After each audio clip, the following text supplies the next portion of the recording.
It is the 18th of December 2021. It's approximately 7:10 a.m. and the day is Thursday. The weather is not really very conducive to give you a healthy chest. It's quite cold and dank and damp. So, bearing that in mind, I'm going to carry on now, put my reading glasses on and turn to a portion of the scriptures, because I've already invoked God and I expect God to give me inspiration and words to say concerning His infallible word.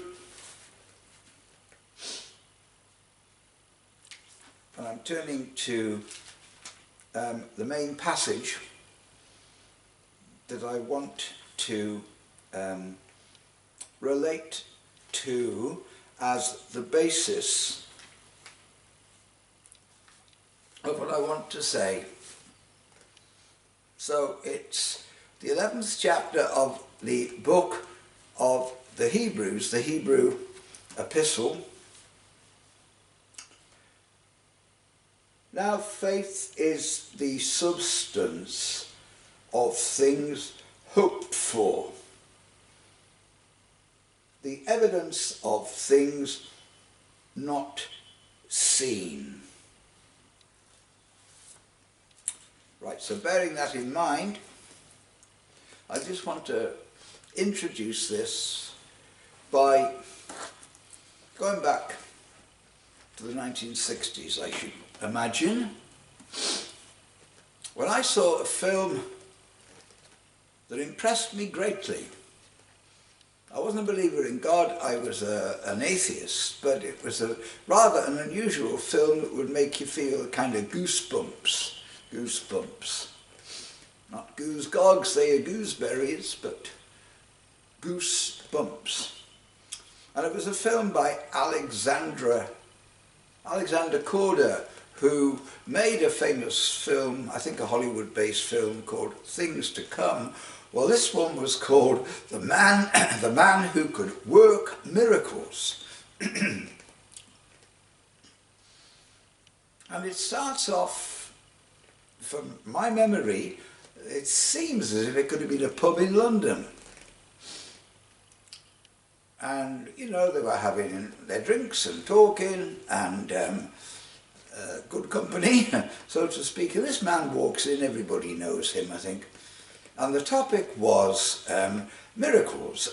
Miracles. Do you believe in miracles? And from what I can vaguely remember is, well, a miracle, you mean like if I said to that light, and there was like a chandeliers there, you see, light, turn upside down. And it did. And he nearly dropped down dead with shock, and everybody else did. And of course the atmosphere is a bit kind of got expectancy in the air. When a light turns upside down, and a man who doesn't believe in God or anything says, light, turn upside down, really believing that nothing would happen and that would prove his point. And then you see behind the scenes, like a pantheon of gods, and there's Mercury and Jupiter and Venus all having a discussion. And from what I can remember, it's a long time ago since I saw that film, they're like making a proposition. If we put this power, the power of the gods, into the hands of men as an experiment, well, it wasn't long before he could heal people and work miracles and so on, and on and on and on, and it went to their heads and it went to his head, and in the end worlds were colliding and everything was going chaotic. and they had to put a stop to it, the gods, and I think the man said, I be as it was before. And it went right back. And he walks into the pub, and the same thing they say to him, and he said, you know, I don't believe in miracles, there's no such a thing, or God. And so if I said to that light, turn upside down, and nothing happened. But the supernatural beings, the gods of mythology or whatever, their experiment proved this point, that man is not a god. And you put that much power into the hands of mankind, and he will destroy himself. I think there's more truth in that than meets the eye. So now I'm turning, as long as my throat will hold out, because you see it's quite cold and damp and dank, and I feel that my throat is dryish, and I might have to clear my throat, and I don't want to get husky and hoarse. So back to the first two verses. This is my foundational passage. These words, okay, mankind, and the gods, or the angels, or the demons, or whatever. But this is the supreme being. This is the God. This is the God who can work miracles. This is the great creator. This is, if he exists, well, I believe he does, because I had an encounter with God that changed my life a few days before the Christmas of 1968, and I honestly 100% plus believe I would not be here today if that hadn't happened. I'd have probably died a long time ago in my sleep, because I had nothing whatsoever to live for. My life was coming in to an end, and my dream was smashed on the rocks, and without a vision the people perish, and that's it. And I could feel myself slowly kind of dying in a sense, because when you've got nothing whatsoever to live for, and everything you wanted to do has gone with the wind, then if you've got nothing to live for, what's left? And that was my experience. And I was a total atheist. And then, through a series of circumstances which I would say were supernatural, the unseen being that is recorded in this book, in the Holy Bible, the author of it, I mean, it purports to be written by God through men, doesn't it? Well, I didn't believe that. But certain circumstances occurred in my life that I could not but believe it. And now I don't believe it. I believe him, or the one who is it, you see. It's a personal relationship with God that is supernatural, that we cannot attain to of ourselves, but is offered to all men in the gospel. The greatest thing in the world, the greatest thing that could ever be in the first, and these words come into my mind, which is a definition of what God is, or who he is, or whatever, by St. John in one of his letters. God is love. He doesn't just love, he is it, but love that is higher than what we can conceive of. Love can tell you off, but in a constructive way, that it can, instead of destroying you, it can put you together again. You see. So, repeating these words now. Now, faith is the substance of things hoped for, the evidence of things not seen. Right, you can't see it, You can't touch it, you can't put it in a test tube, you can't analyse it, you can't define it, because it exists in a realm. I mean, God exists in a realm outside of the five senses. Outside of the five senses, the sixth sense, I mean, there are these kind of realms that psychics claim to go into. I don't say they don't, but I'm just thinking of the famous man who is, I suppose, the greatest resident of Baker Street, 221B Baker Street, and although he never existed, Mr. Holmes, Mr. Holmes. I mean, Lestrade would come, Mr. Holmes, Mr. Holmes, do you think you could give us a few tips on the case? And then Mr. Lestrade of the Yard would get all the glory for it, and Mr. Sherlock Holmes was the world's first consulting private detective. Not insulting, consulting. And he never lived. It was the Victorian era. And the creator of Sherlock Holmes was Sir Arthur Conan Doyle. I think he was a medical person myself. He was a Scotsman, and he modelled the character of Sherlock Holmes on somebody he knew. And that was his, I suppose, that was his most famous character. That's what he's known for more than anything else. He was also a researcher into kind of psychic studies. I think for the simple reason that it was wanting to know if there is life after death. If my loved one or somebody that I treasure has died, it would be a marvellous thing if I could see them again.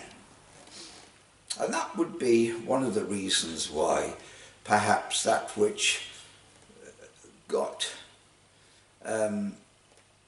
known as spiritualism and was popular in Victorian London and England,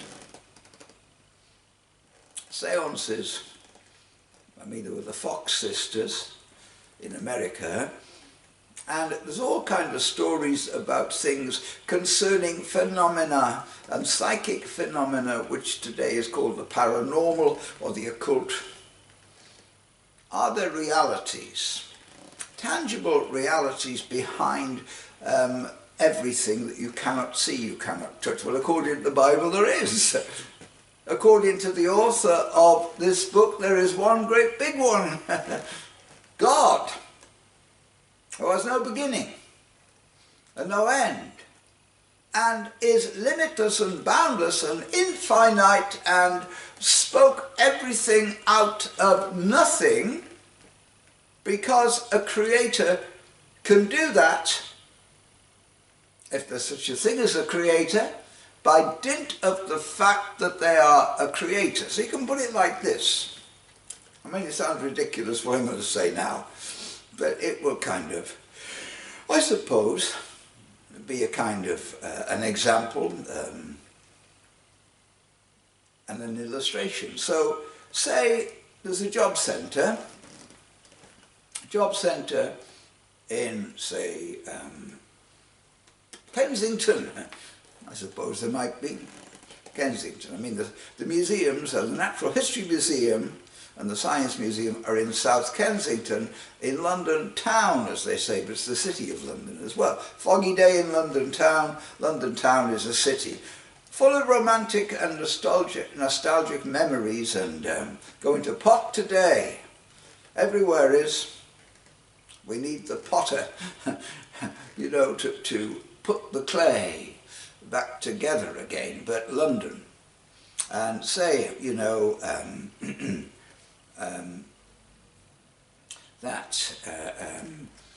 there's a job centre, and this man turns up, and his name is G.O.D. Mr. G.O.D., I'm not being blasphemous, turns up, and all right, there's a whole host of perhaps vacancies for jobs. What would you like to be? Well, I want a job as a creator. What? You see, to be a creator, you can't learn to be a creator. You're either a creator or you're not a creator. What am I saying? I'm saying there is either a God, the God, or there isn't. You know, a supreme being. And I reckon I was one of the kind of most die-hard and incorrigible atheists, although compared to Richard Dawkins I would be as thick as 1,000,000 trillion short planks. But there's no such a thing as God. For God's sake, there's no such a thing as God. And if you think there is, listen, Neanderthal man, cavemen have got more common sense than you. You're stupid, you're illiterate. God is a myth. If that.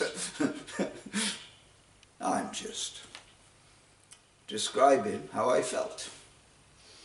I could be more vehemently aggressive than that. When I was a teenager, more on the side of the demonic. But I didn't believe there was a devil either. No devils, no gods, no God. That was my position. I could be sarcastic and scathing, but a number of years after I made those kind of statements, I was in dire straits and I was not looking for God. He's the last person in infinity that I should consult or, but it seems that as if this being was looking for me. And when I needed somebody that was beyond humanity, beyond the creature, the most, bless the name of the Lord, he, who is not a man or a woman either, but the creator of men and women, but the term, the masculine gender, is used. It's not meant to be an offence to women or an offence to men or an offence, to kangaroos or anything of the sort. That divine one made inroads into my life. A man called Brian Roberts that lived in Henry Taylor Street was the key figure in my conversion. There are other people that were used, and one was a man who is by the name of Ken Johnson, and he was used as well. And those people were the last people I've ever sought out. They didn't seek me out. The divine being did. And eventually, a few days before the Christmas of 1968, I passed from darkness to light because God made himself known to me. I didn't see him. I didn't see any manifestations of kind of miracles or anything like that. It was deeper than that. It was like when you're at rock bottom. When you are at rock bottom, you need somebody that is competent and professional, and I'll tell you one thing, more than human, more than a creature, to lift you out of despair, hopelessness, and inevitable doom. So that's why, when I read these words again, and I will do, see, now faith is the substance of things hoped for, the evidence of things not seen. Now something else comes into my mind. I haven't rehearsed this. I made no notes. I was cold in here. I am now. But you see, even when you're cold, it says our God is a consuming fire. It's not a fire that's tangible. It's not earth, wind, water, fire. It is the ethereal, invisible kind of that which physical fire points to.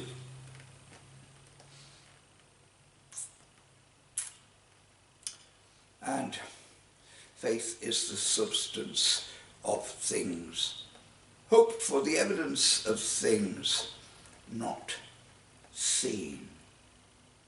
And it's beyond the five senses. And apparently, in the dawn of time, when mankind fell from God, as it is recorded in the book of Genesis, chapter 3, the fall of mankind, when you see it for that which it really is, and not a caricature, or, you can jump to a conclusion when it seems to me, then the reality behind that, when you perceive that and come into the realization of it, then it opens your eyes to things greater. And the word infinite is limitless, boundless, beginningless, endless. It boggles the mind. It's too much for any human being to take in. You see, so going back now to Kensington, South Kensington, God comes along. Oh, well, what are you interested in? What would you like to do? Well, to be a creator. Well, we don't have any vacancies for creators at the moment, God. But the point is, to be a creator, have you got those qualities? Or do you want to go to college and learn to be one? You can't be God. You're either God or you're not God. So you go to Isaiah 14, where the archangel Lucifer, he's got some kind of a madcap idea in his mind. I shall arise and I'll ascend to the sides of the north and I'll be like the Most High. You mean you want to be God, Lucifer? I'm sorry, my friend, but you have to be God. And only God is God. And I'm talking in a roundabout way of that which is to try and probe at the logic of that which is the mastermind and intelligence and eternal reality that we have lost contact with. And because of that, misery, disease, death, heartache, wars, and all kinds of things that you could put into the column of negativity. And that's why people try to create a kind of a synthetic idea of being high or wonderful. It's not real, but it's to compensate for that which is now the emptiness, the lack of it, inside of man. There's a vacancy in man. There's a place where God literally should be, but isn't.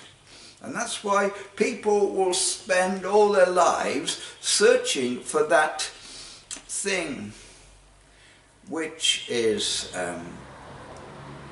well, they talk about, dangling a carrot before a donkey. That's slightly something else, but that indefinable thing, or is it a thing? I can't get no satisfaction.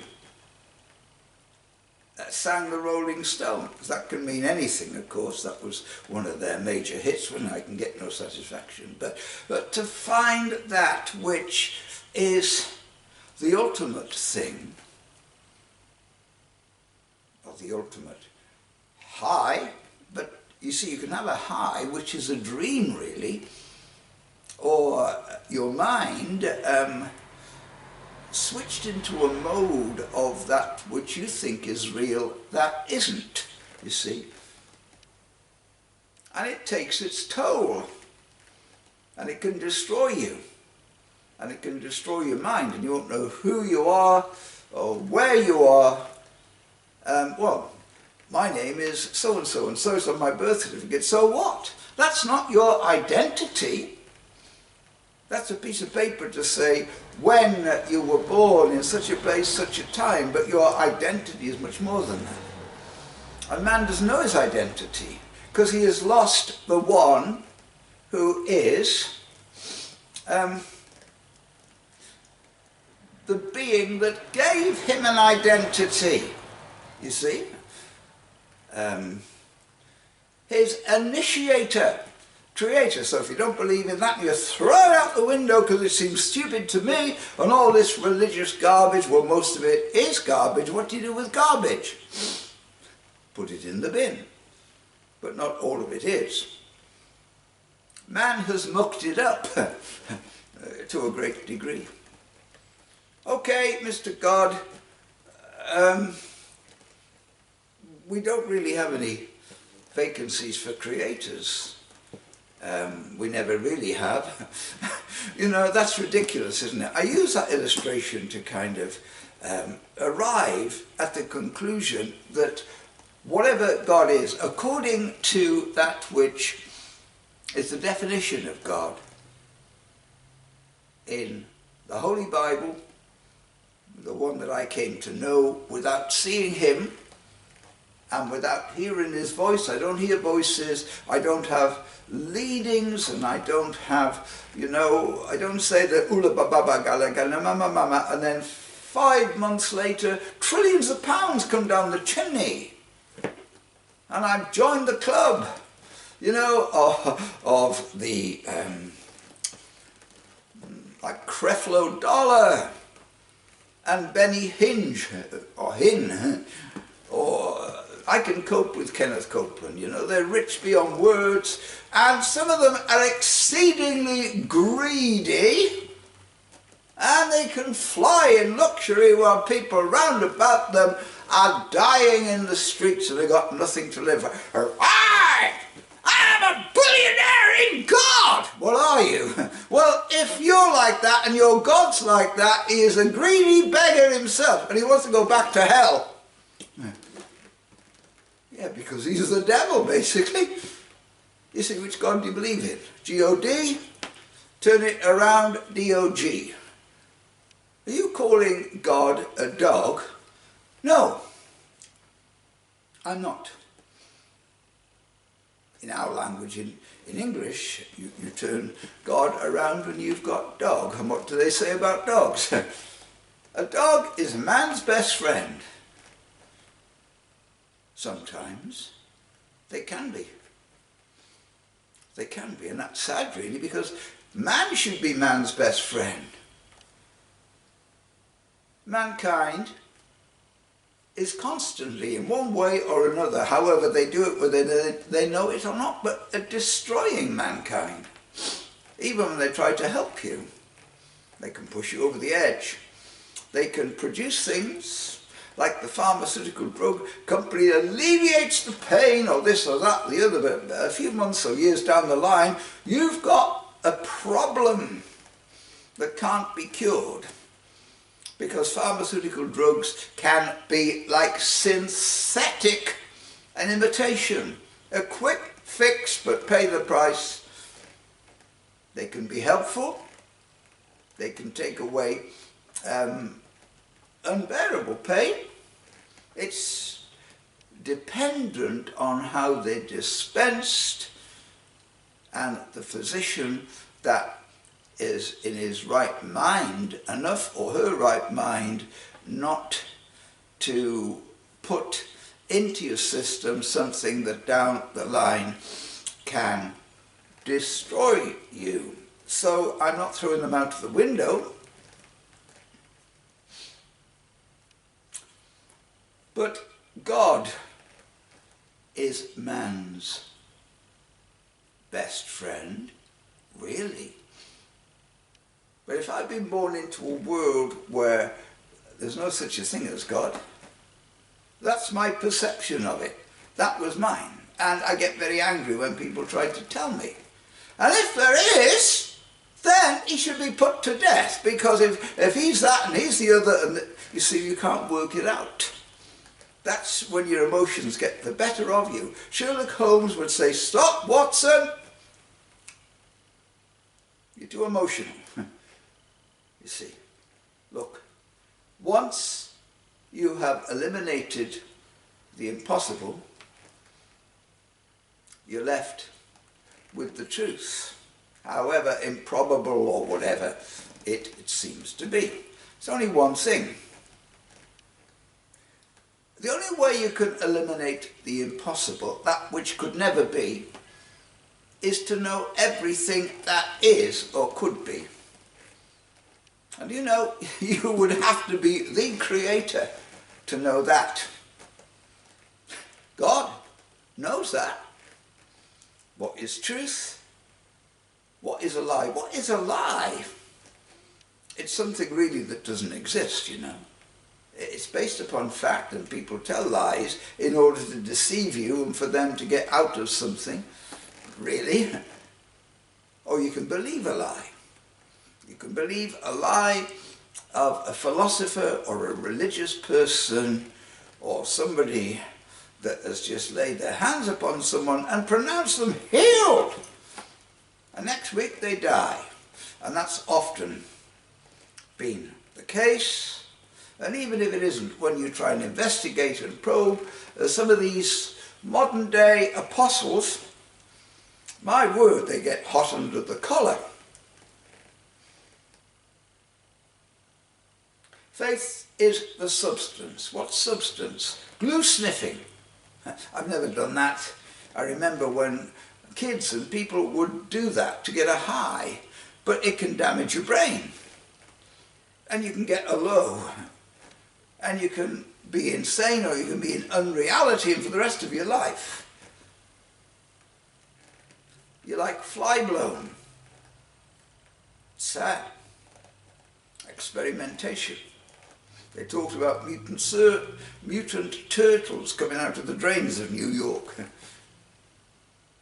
But do they exist or not? Well, once you've eliminated the impossible, to eliminate the impossible, you'd have to know everything that there is.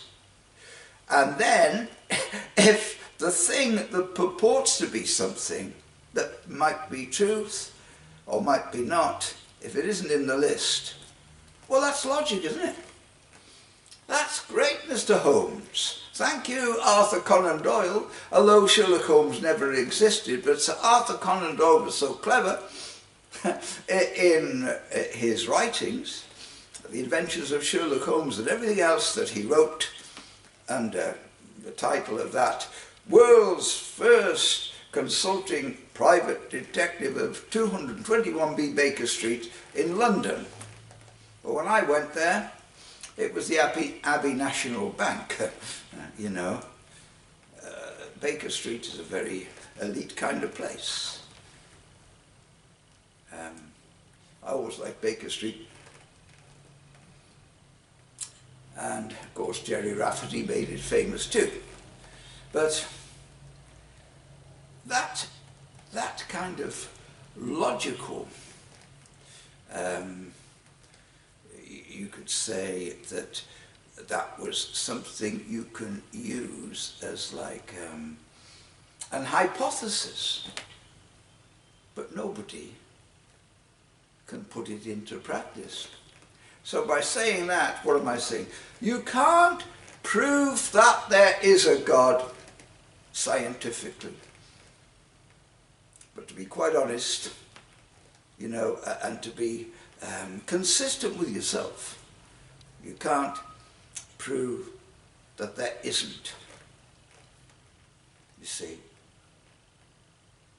That's why, when I think about it, when the man that I would definitely say he was the greatest hater of Jesus Christ that ever lived in his day. The only person that hates him more than Saul of Tarsus would be the devil. And Saul of Tarsus really thought he was doing God service when he was going to get documents, legal documents, in order to put people to death, to execute them.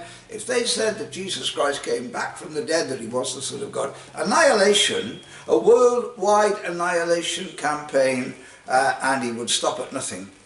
And he was getting more and more kind of aggressive and dangerous day by day. And there were people that had already been put to death, not by the hands of Saul of Tarsus, but by the command, so to speak. And he's on his way to Damascus, you know, to get higher in the echelons of having authority to be the witch-finder general of all time, but Christ, the Son of God, is the one, and everybody else that follows him or says that he's genuine, you should die. Saul of Tarsus, with his Torah, a servant of Jehovah. So he thought, and what overtook him was, when he was not too far from Damascus, a blinding light that was brighter than the sun at noonday. King Agrippa, he said, when he's given his testimony to King Agrippa after he's converted, threw him to the ground. He's in total darkness, but he knows intuitively that that is the ultimate power, that is the being of beings, the one that doesn't exist but does exist. Faith is the substance of things hoped for, the evidence of things not seen, beyond our senses. We've lost it. Our spiritual eyes went out in the Garden of Eden. Yes, granted. Some people have a kind of awareness and sensitivity to see in the dark spiritually and have all kind of ideas, and they can get themselves into danger through spiritualism. I was talking about that, and the seances, and you're dabbling with powers and entities that in the New Testament God warned us against, because a familiar spirit is an entity that is invisible, that once was good and now is thoroughly evil, but can come and masquerade as an angel of light or your loved one and imitate them to the T. They can deceive you. And from their perspective, their reason is to lead you to destruction and into everlasting darkness. And so Arthur Conan Doyle was a kind of a spiritualist, wasn't he? And he was interested in photographs of fairies. While he was with the fairies, he wasn't stupid. There were certain phenomena and certain things he picked up, and certain things that were more than a grain of truth in them, that he was trying to probe, in a sense. Charles Darwin himself did kind of lose his faith in God when his little girl died, I believe, and that's when he looked at things from a black and white perspective, but a depressing perspective, because it'd be lovely if there was a God, but it seems to me, you see, well, things seem to each one of us, even if we're brilliant and we can form a conclusion and we can form an idea, and then we can have it as the thing, you know, that is like it's the general consensus, and it goes down now in education and everything else, and you can find out that you believed a lie. It's possible, isn't it? Faith is the substance. Well, what substance? I said blue sniffing. The substances. People, why do people do that? Because they kind of get something that is kind of out of this world, a mountaintop high, a wonderful feeling, and they see all colours. It opens the door, like Alice in Wonderland, but it is destructive because it's not real, and it plays tricks upon your mind. And to try and find God in the suburbs of hell, you won't find him there. To go to the devil to find light is what many people do unknowingly. Their motives might be very sincere. Mankind in many ways is groping in the dark. It's been going around in circles for centuries and ending up, well, there's this village over there and this village over here, I'm just about fed up of that lot. So we have a war. Differently today. We'll put stuff in your drink, we'll put stuff in the air, we'll put stuff, in the water system, or we'll put stuff through a screen, or we'll hypnotize you, or, you don't know what we're doing to you, but you see, you can destroy people's lives. And if you take a life, in America they call it homicide, in this country they call it murder. If you take a life, what have you done? You've stolen. You've stolen someone's life. You've murdered. You've done a lot of things at the same time. Manslaughter is different. So, now, Saul of Tarsus, for instance, I capitulate onto him because he is, I'm an extremist in some way, I'm interested in God, I'm interested in the devil and the powers of darkness. Why? Because, you see, if you know certain things about certain things and know how to avoid them, I think of Princess Diana. She was Diana Spencer. She was a very unique person, like a beautiful butterfly. She's come and gone. She had a lot more guts than people may be aware of. She was all by herself, and she was being watched, and everything she said. If you were kind of spoken to like that and things were happening, you'd be looking over your shoulder when there's no one there. You can't blame one single person for what happened to Princess Diana. The fairy, like princess. Yes. But I was going to say something about it. All right, I was talking about the Apostle Paul, and I was talking about the fact that you couldn't reason with him, and the only way that man could ever believe the truth about Christ, he had to see him for himself. He had to see. He didn't want to see him. He believed it was God's will for him, like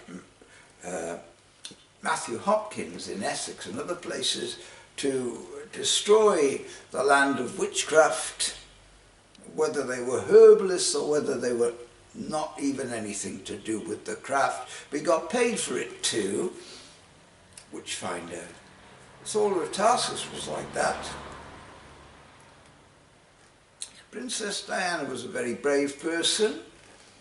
The odds were against her, and she has now departed this life. But the thing I was going to say about her was this. She was aware of danger, and she was a very practical person, because when you think of landmines in certain countries, I mean, even in the last World War, in the Thames, they found bombs and that had to be dismantled and exploded, safely. There's dangerous things. And she was very keen on the removal of landmines. Things that you can't see, but can be in the ground, and you need some kind of scientific equipment to detect them and to get rid of them, or people would be blown to bits or maimed. And that was a good quality in her. You can't see them. You don't even know they're there. But if you tread on one, or you detonate it, surreptitiously, you go up in smoke, so to speak, and it's terrible, isn't it? She did that. She was a caring person. Princess Diana, she lost her title, did she? She is the immortal Princess Diana, isn't she? There was a Diana of the Ephesians, Diana, the goddess of the Ephesians, the goddess of the moon. Lucifer is neither male nor female. He can come in many, many, many ways. He is the destroyer of man. He is the destroyer. He has become the opposite. He became the opposite of what he was, and he is destruction. He is like a disease. He is a creature that's invisible. That is the highest creature in one sense that God made, that created then. And why what happened in paradise, I think of, because I get a lot of inspiration out of all kinds of people, and I'm generally a gregarious person, a people lover. So what has Jesus Christ got to do with Black Sabbath and Ozzy Osbourne? Well, I remember there was a song that Ozzy Osbourne sang to commemorate the awful murders of Charles Manson and the family. Very, very sad, because Charles Manson wasn't a happy man. He didn't help himself. He suffered too, in many ways, in the family. And there's somebody invisible behind the scenes that was hell-bent on their destruction.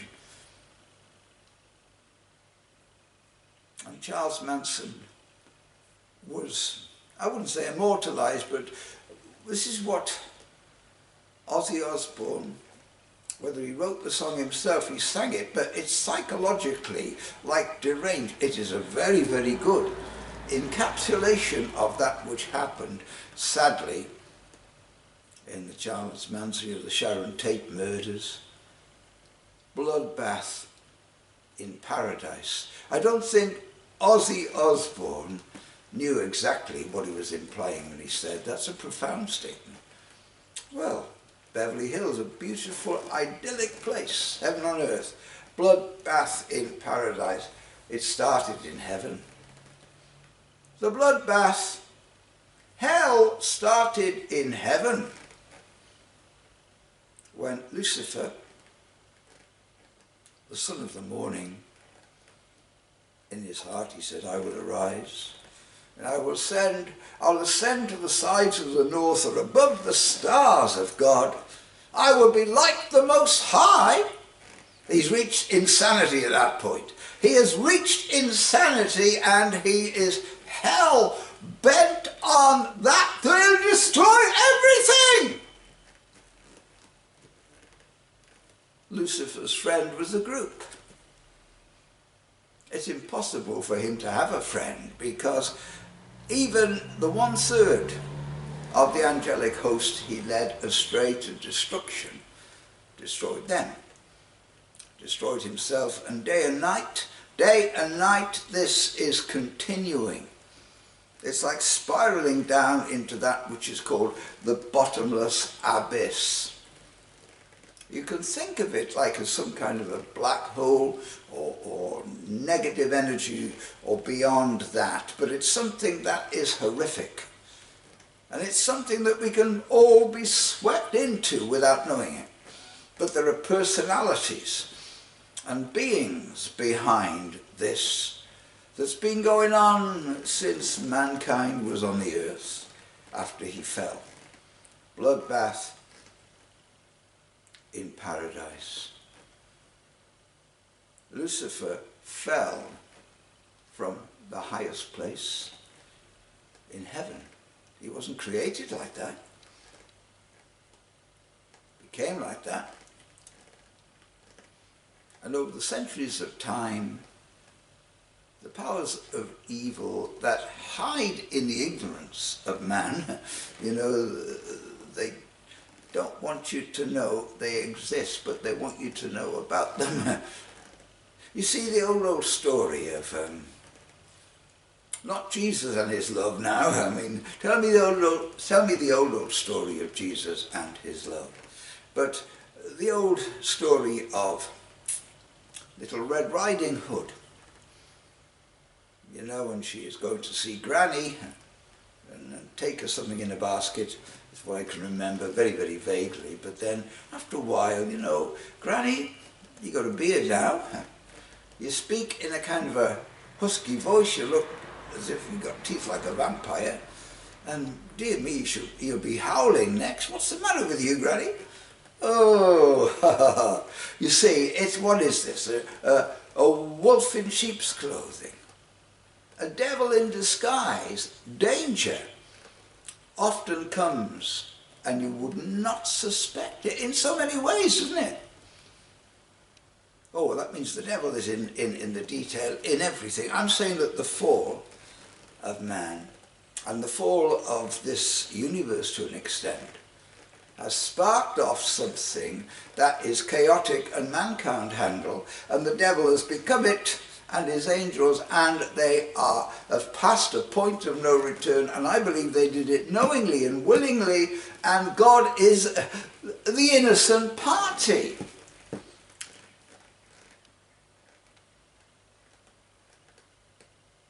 And this kind of cycle of destruction, and then to try to synthetically, artificially produce or reproduce something, with the idea of perhaps mass producing it cheaply or for a good reason, but it doesn't work out. The building blocks of the universe, if you like. In the beginning, God created the heavens and the earth. Well, he created the building blocks, matter, everything else, and formed it into something that was good. And then the fall of man happened. So, according to this book, there weren't venomous serpents and nature ready tooth and claw in the very beginning, and there weren't poisonous plants, and there weren't those latent things in man that are so aggressive that you will get people to say there's a beast in every man. Every man has got the devil in him and God in him. Well, that's an illogical load of idiocracy, because it's just an emotional statement. It's not scientifically proven. Divinity is scientifically proven, but only God understands it, because we are not God. So to be a disciple of Christ was like to be a learner. You've got to learn how to drive the car, my boy, before you go on the motorway. A learner. So Christ, according to this book, was God manifested in the flesh that came. His primary reason for coming to this earth was not to give us a new religion or to educate us. I mean, certain things that he did that were kind of an all-round compendium of all kind of logical things and helpful things. But at the end of the day, basically he said to each one of us, you're not able to do it. It's impossible. The standards, the standard of Christ and of God, once you see that, you will be driven to complete despair.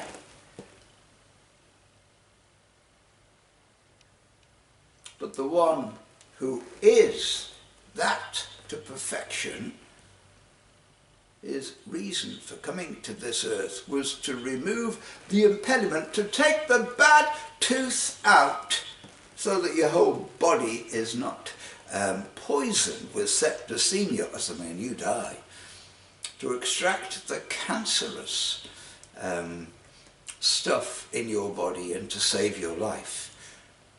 Along those grounds, and that kind of line of thought is why Christ came into this world. And to pay a price that is priceless, to buy each one of us out of that which is the sentence of death, and to make it possible for us to be created in the likeness of God. And that's called the new creation. The new creation is different than the old creation, because you can't see it. Because the new creation is the Creator being that in you and I which we could never be, but you can't see it. And you can't tap into that which is like the science of it because it's not tangible. To us, it's not there. So mankind sometimes is too proud to accept that there's something above him he could never attain to, or no, we can do it. We can do it. You shall be as gods, knowing good and evil, says Lucifer. You shall be as gods. I'm telling you. And that's why God doesn't want you to partake of the tree of the knowledge of good and evil, because he doesn't want you to be like gods. He's a brilliant liar, the greatest strategist that ever was, and warmonger, you know. And of course, he tripped everybody up, and God allowed it to happen for wise purposes. I can't tell you what they are, because there's certain things that God has chosen not to tell us in this life. Nobody knows everything. So I'm going to read these verses again. Now, faith is the substance of things hoped for. Right, that takes me to John chapter 1. Substance, I mean, it's something that is tangible to the five senses, really tangible.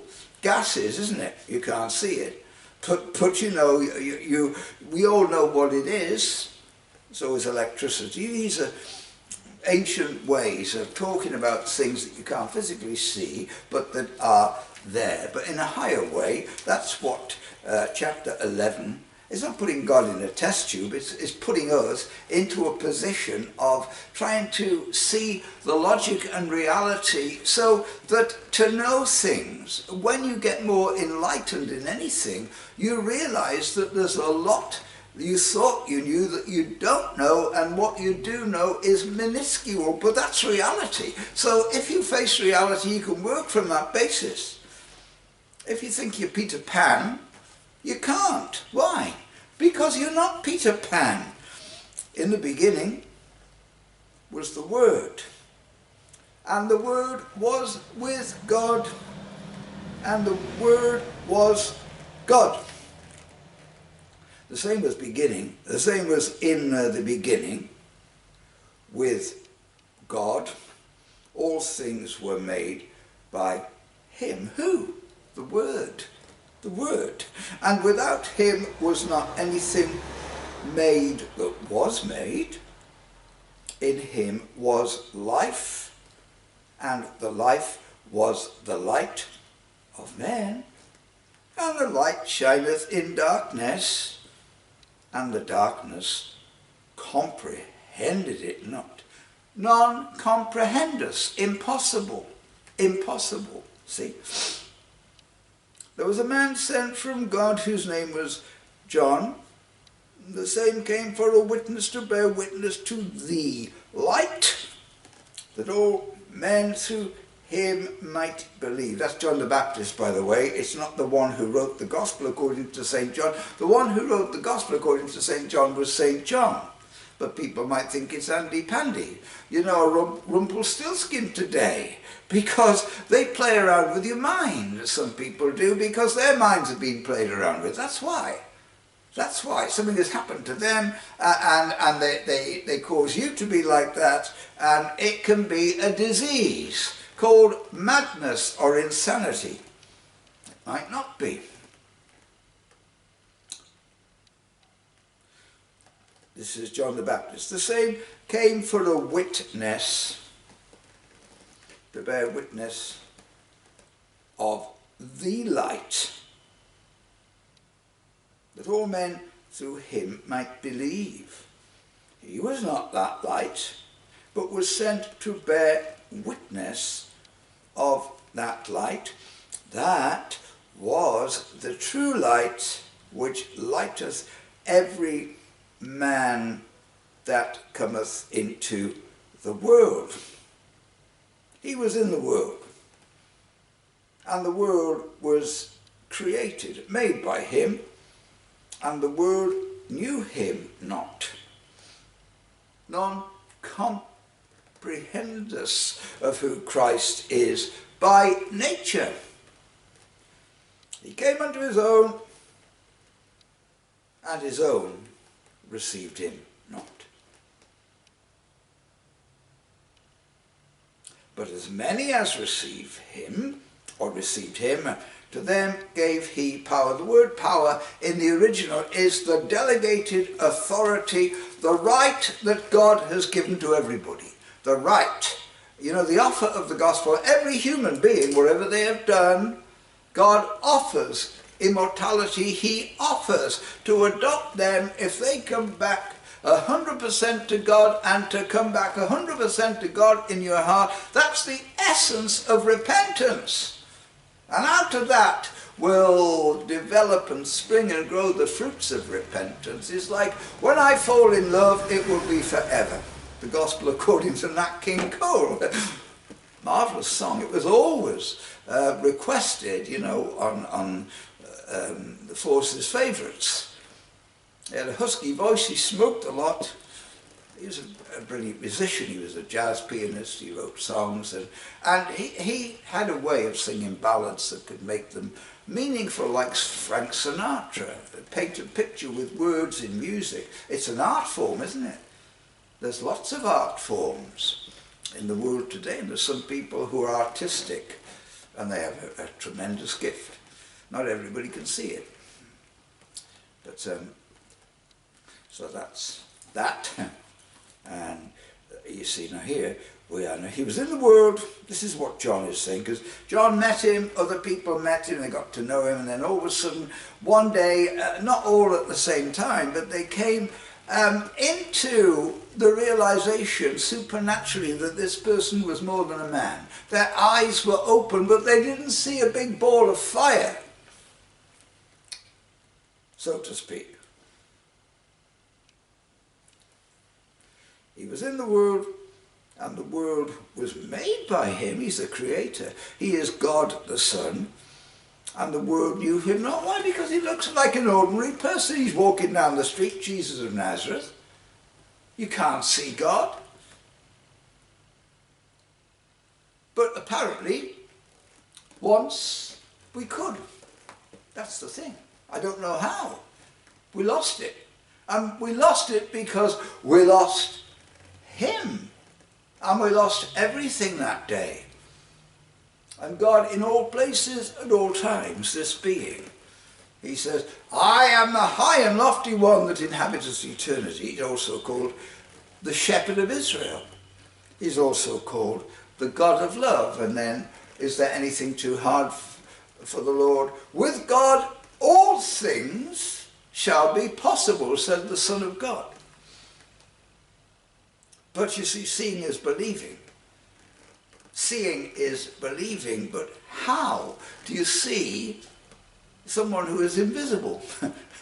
Oh, the invisible man. How do you see him? Well, he wears like bandages and a pair of black glasses, and H.G. Wells was responsible for him when he walks, you know, but when he takes his bandages off, just the black glasses are floating through the air. Well, that's our little concept.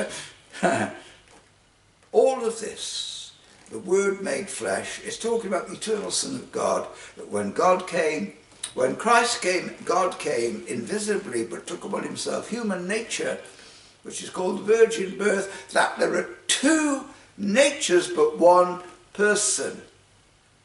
So that's why. But people that couldn't see the deity or the Godhead of Christ at times could see that which beyond words convinced them to the reality of it. See? And in every age this person is the same.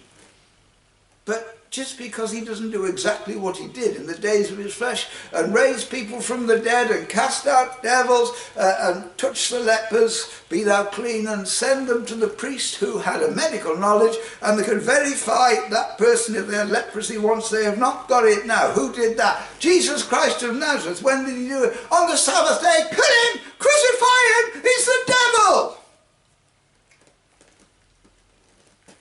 Aren't you going a bit too far-fetched, Paul Thomley, no? No, I'm underestimating. I'm playing it down. According to this book, there's a man that walked the earth at one time for 33 and perhaps a half years. So much controversy about him because people saw him from different angles, formed their own opinions. See, you can get a good thing and you can throw it in the bin because you don't understand it. But God can jump out of the bin. See? And so I'll carry on now. You know, the man who could work miracles wasn't Alexander or the chap that came in one night into a, I don't know why I think of it like a pub in the East End. And, oh, they're celebrating, you know, oh, we're just talking about miracles and God. Do you believe in miracles? Oh, well, if I said to that light, turn upside down, nothing. But it did in the film, which is fantasy. And it proved a point to put the powers of the universe and of God into the hands of man, however clever they are. It's the moral.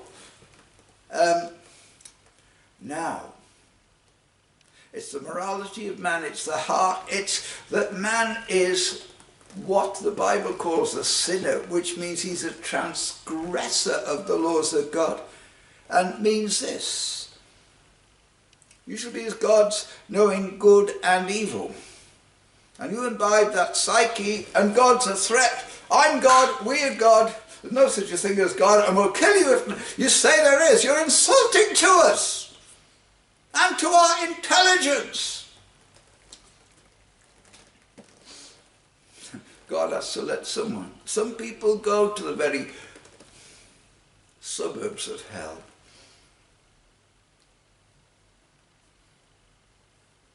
And to appreciate the fact that they're not God. But that being can forgive anybody and take away the guilt and the everything and remove it and replace it with himself. That's what the new birth is. I was converted a few days before the Christmas 1968. Yes, I like records like by the late John Coltrane, A Love Supreme. I didn't believe in God, but I believed in A Love Supreme because John Coltrane played it, you see. And without even realizing it, dear John Coltrane paved the way for me to eventually, when someone said to me, don't you believe there's a mastermind behind the universe? A supreme being. Well, John Coltrane played that. John Coltrane actually believed it. He had problems, but he inspired me. And he preached notes and sounds and vibrations that represented reality as he saw it. And he was a genius at it, and he was a powerful man, and he was a kind of a gentle giant. And then Archie Shepp came along. Archie Shepp, don't go and listen to Archie Shepp. Well, I did. All the things I shouldn't do. Archie Shepp, he hates white people. Rubbish. He never did. Misconstrued. Ahead of his time. A black man that could use the tenor saxophone as a voice and say all kind of things. When you can pick up these things in your spirit, your psyche, not in a supernatural way like spiritualism or seances or black magic or things that can be the devil's tools to destroy you and mankind. He will give you this and that, but his purpose is to destroy you forever. Because he's, excuse the pun, hell-bent on it. The entity exists in a way out kind of supernatural way that is above the comprehension of man, and the devil is clever enough to make himself seem like a great buffoon and a clown, so if you believe that, you must be nuts.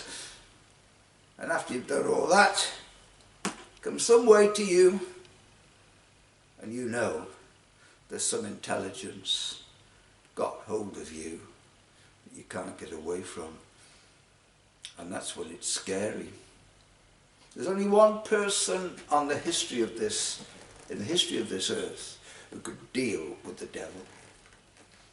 And that was a person that never went to university, didn't have a home of his own, didn't have a bank account, was not selfish, was a rabbi, and he called himself the Son of God. Not all the time, he didn't walk around with us. I'm Jesus Christ, the Son of God, you know. I got a Jesus t-shirt and I can float through the air, and, you know, my cousin is the Milky Bar Kid, and, you know, well, we all live in, not a yellow submarine, we're asylum seekers. Too bad. They've closed the asylums down. That kind of concept of Christ is a nutty, kind of cockeyed Jesus. I don't believe in a cockeyed Jesus. I don't believe in a nutty, cockeyed, false Christ that is paraded around today in religion as a failure. That is a rubbishy version of Christ, which is a perversion, which is not the Son of God. It is dishonouring to God, and it's destructive to mankind. And they'll take your money. They'll take your money even if you haven't got any. Okay, I've got a credit card, I'm in debt. Well, you get some, use it, and God will pay you, put money in your bank. And then you try to write to them from prison, and they don't want to know you. Because the thing is, you failed God because you started off believing, and then you must have had unbelief, and it's your own fault. Next one, please. Or, you know, the coronavirus is on its way. Well, I'm going to get rid of it. Hurricane Copeland! It is crazy talk, it never worked. It was a lie, and people who lie are liars. The devil is a liar. Not everybody that saith unto me, Lord, Lord, shall enter into the kingdom of heaven, but who? Tom Baker, he's Doctor Who. No, I'm going to turn to this in a minute. I do have a sense of humour, but we're into Matthew's Gospel, chapter 7, when Christ is getting ready to come down from the Sermon on the Mount, and he says something that for all time is an eternal truth, and it is a warning to people who are counterfeit, whether they know it or not, and frauds, and really doing the devil's work in the name of God. I won't mention any names because I don't really know who they are. But this is what I want to say. Not everyone that saith unto me, Lord, Lord, shall enter into the kingdom of heaven, but he or she, I mean, Christ Jesus was as, he gave respect to men and women. He loves men and women the same. God is no respecter of persons. Whatever men might say, he loves men as much as women, and he loves unconditionally, and the offer is there 24/7, day and night. It's free graces to come back to your Maker, and Jesus Christ of Nazareth is your man because he is the divine Son of God, and demons would sometimes say, we know who you are, the Holy One of God. Are you come to destroy us before the time? The devil knows who he is. You don't. And yet your ignorance comes from the father of lies. Not everyone that saith unto me, Lord, Lord, twice. It's an emphasis on orthodoxy, outward profession. These people have got signs. These people are very believable. They're out of the ordinary, but there's something the matter with them diabolically. But you can't see it. Not everyone that saith unto me, Lord, Lord, shall enter into the kingdom of heaven, but he that doeth the will of my Father which is in heaven. Many will say to me in that day, Lord, Lord, have we not prophesied in thy name? and in thy name have cast out devils, and in thy name done many wonderful works. And he says, no, you haven't. No, he will not say that. In many ways you're legit, the genuine article, but the main thing is lacking and you're void of it. It's not there. Don't. Marguerite,